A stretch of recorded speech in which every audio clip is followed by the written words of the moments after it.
Well, let's deal, I think, first of all, with the winners, or the good news in all of this. First of all, that the economy is expected to do a lot better than even the Treasury thought only a couple of months ago. It seems to be bouncing back from the pandemic quicker than anyone had thought, and we're back, I think, going to be back to pre-pandemic levels of economic activity within the next 6 months or so. And that's given Rishi Sunak a little bit more headroom, i.e. he's got a bit more money to spend in the months to come. And my word, he went on spending, didn't he, with essentially increases in all government departments when it came to lifting their budgets over the next year or so.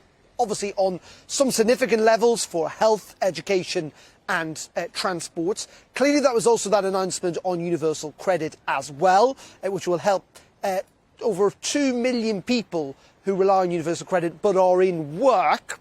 And in addition to that, if you like a pint of beer, particularly if it's poured in a pub, or indeed a glass of Prosecco, well, you're likely to see the price of them fall only just a little over the coming years. But how do you pay for all this? Well, first of all, the bad news is we've still got a massive mountain of debt. Also, taxes are going to increase pretty much for everyone in the next 6 months or so, with that national insurance hike and indeed the income tax threshold changes. In addition to that, when it comes to universal credit, that uplift is being removed for everyone, which is 5.5 million, of which only 2 million will benefit from today's announcements, which means that millions of people won't see any change at all. And in addition to that, if you're going to go on a really long haul flight, you're going to see the price of that go up, though flying inside the UK will become a bit cheaper.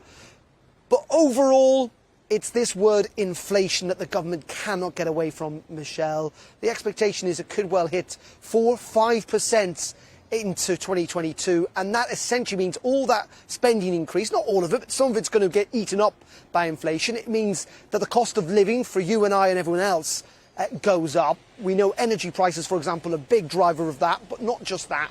And that means for pretty much everyone up and down the country, our incomes next year are really going to be squeezed with those tax hikes, with that inflation rise.